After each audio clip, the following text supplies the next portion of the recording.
Hey, I want to thank you for joining us on Polk Place. I'm Brian Lacey, and well, if we're talking Polk History Center, only one name comes to mind. That would be the one, the only, the Jayme Jamison.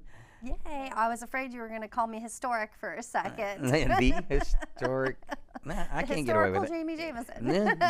I'm not old enough yet. Legendary, yes. Yes. Historical, Yes, we'll no. Yeah. Hysterical, maybe. Ooh, often. I love it. We just did that.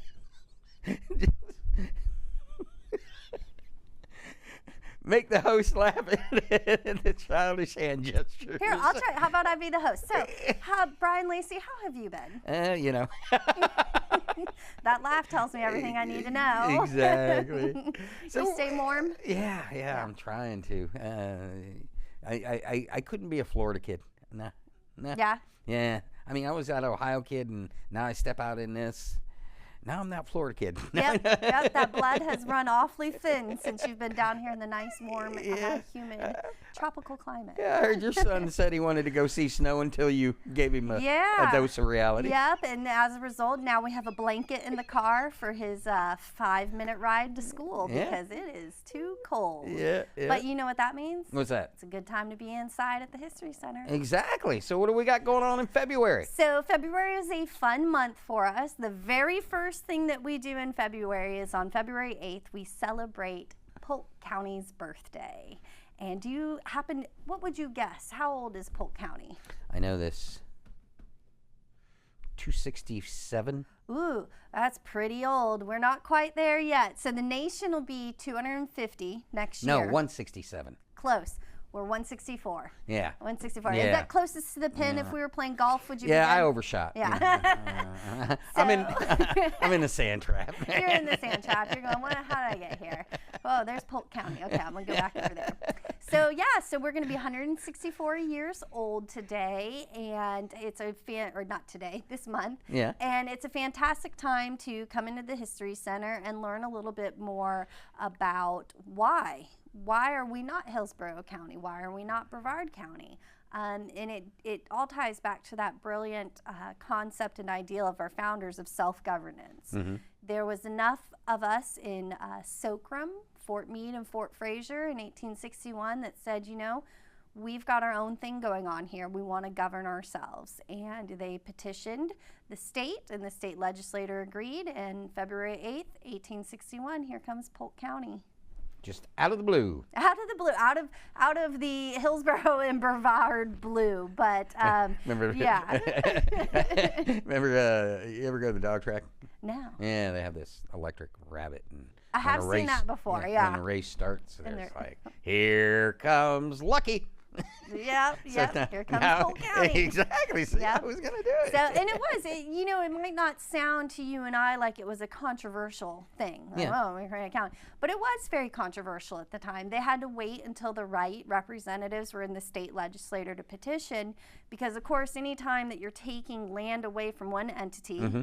and giving it to the other, they're losing tax revenue and all of those sorts of things. So, Hillsborough County liked all the cattle. Yeah. We were moving to the port in Tampa. And so it was very controversial, and, not as controversial as Declaration of Independence or anything like that. It was. But it required some political networking and getting the right people in the right place to understand how unique and culturally different, and that we wanted to govern ourselves. Yeah, I'd like to see the map of early days of Florida, just to see what it was. Maybe it was like 5 counties, and all of a sudden you got all this over here. Now we're going to cut this off. I've always wondered, we have one of the weirdest cuts, and it isn't like across the top there's some straight lines. Yeah. And there's some jogs and bends, and then across the bottom there's some straight lines. Yeah. But the actual cutting of the pie of Polk County, I always wondered that. Well, so Brian, it dates back to the Land Ordinance Act now. So part of the reasoning for that does have to do with surveying, and then of course physical features. So the Kissimmee River is a physical feature that defines one of our boundaries. Yep, and you have to meet, if you've not met him yet, Ryan Kordek. Oh yeah. Oh yeah. Oh yeah. Ryan Kordek.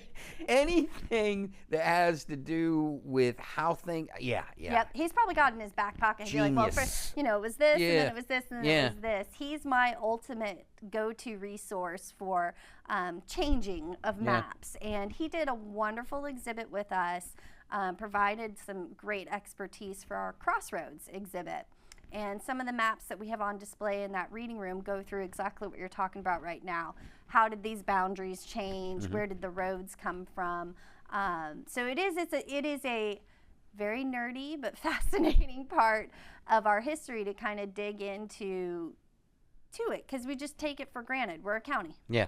We have self-governing. We have a county commission that responds to our residents based on their needs, which isn't necessarily what we had when we were under a little bit of Hillsborough and a little bit of Brevard County.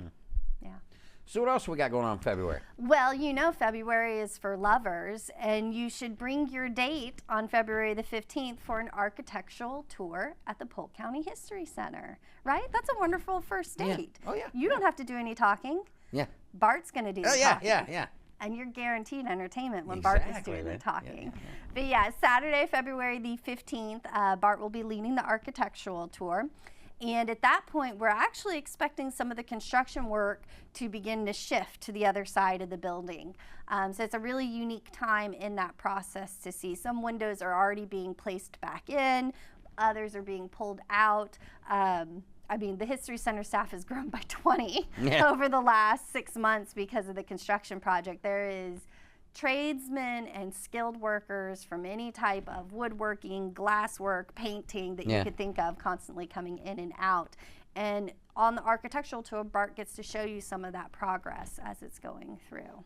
With all this new construction and the weather dipping, you guys got penguins over there yet? So I've not seen any penguins yet. I'm not ashamed to admit that I had to go get the car blanket the other day and bring it in because I was like, it is too cold out. So I think it's only a Floridian look to have a blanket instead of a jacket. It's kind of a superhero thing also, It is. Cold but, superhero. I have to tell you, these guys have been taking such good care of the building, and they have been so courteous, and they have accommodated everything that we've put in front of them. So if some penguins were to walk in, they'd probably put them to work, but we'd be ready for them. Talk to the doorman. Talk to the doorman. Yes. See the lady at the front. See Lois Scharouse. She'll direct you to some cataloging that could be done. I was talking about the penguins being the doorman. They're already in tuxedos. Oh my! I walked right into it, everybody. Yep, I walked right into it. That was a softball, and I just missed it. Yeah. So, but then of course, if walking around the building and checking it out isn't quite your thing, and you'd rather just get into your family history to celebrate Valentine's Day, Shannon Graham. Do you know Shannon? Yeah. Oh yeah. Yeah. I heard. Her name is Shannon Graham. Yeah. Okay. Oh my. She is back at it with the genealogy speaker series, of course.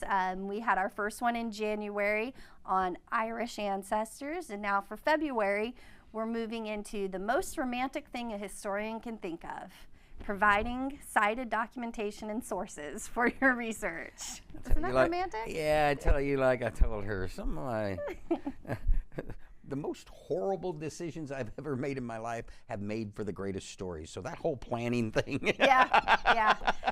This is why you're here, and we don't have you in the collection archiving and citing sources and documentation. We all have our skill sets in the county government, right?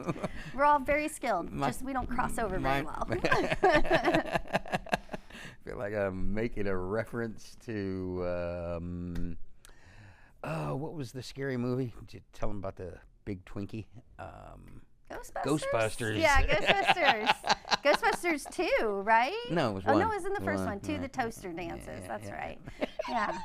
So we've got that going on, and so what we'll be rounding out the month with is our wonderful opportunity to participate in Bartow's Bloomin' Arts Festival. Yeah, that's always a fun time. Oh my gosh, it's so, the downtown is beautiful, the vendors are great, the artists are great, and we were a little jealous, so we wanted to get in on the fun, and we partnered with Southeastern University, and this will be the third year that their students come over. They explore the History Center and they look for a topic that inspires them. And they go back to their poetry. Are you a poet? No. They go back to their poetry and creative writing. You probably would be a pretty good I, honestly, yes. You have some creative tales. Yeah, I know. But they're all real. Whether it's Mark Twain and speaking, yes. or people. Brian Lacey. Yeah. Mark Twain, Brian Lacey. But they go back and they write about some of the things that they saw at the History Center, and then they hand over their writing to the graphic design students, and they design a background and a platform to display their writing, and we hang them up in the History Center, and it has become one of the things we look forward to the most every year, because we see how others are interpreting history that we don't normally get an opportunity to interact with. Yeah. And I like the way that they pick it too. Yeah. Yep. We've got some very studious students this year. I have had emails from them just asking for more information. I saw that you had information about the military. Can you tell me about 3 individuals that just come to mind? And just really, they're really kind of digging in, and then want to tell these stories in a way that honor the history and elevate it in a visual platform. So I couldn't be more excited, and that will be displaying literally at the end of this month. They will be up on March the 1st, so make sure that you've got that on your calendar in addition to our February events. So is that it for the month of February? Yeah, that's it. Well, that's it for the month, but it's not it for me. You know, one of the things that we always talk about here is that we do offer field trips, and February is slap full. Yeah, we were begging for kids begging for teachers back in December. So we see the impact that we have, and I have Berkeley Charter School, Scott Lake Elementary, Bella Cheetah, which is brand new in Davenport. They're all coming to Bartow to visit us and learn more about our county's history and the judicial system. So if you've not got on my calendar yet, time's running out before the end of the school year. Very cool. Yeah. Well, is that it for... That's it. Anything to tease for March, just briefly? So March, we've got, of course, Bloomin' Arts. We're going to be celebrating Women's History Month, so you want to keep an eye out on social media for any additional items there. And man, spring break? Already. I feel like we just started the year. I know. Spring break 2025. Passing by. If you're bored during spring break at home, come visit us. We've got activities and a wonderful children's gallery to explore as well. Jayme, always a pleasure seeing you. Yes, sir. Come back and see me again, all right? I will. Thank you. Polk County has a rich history and heritage, and the Polk County History Center is continuously thinking of ways to help Polk residents experience that history. Located at 100 East Main Street in Bartow, the History Center is open from 9 a.m. to 5 p.m. Tuesday through Saturday. For more information about exhibits, events, anything like that, you can check them out on the web at polkhistorycenter.org or give them a call, 863-534-4386. If you enjoyed that episode of Polk Place, I invite you to like, share, and subscribe to the channel, and even check out the next one.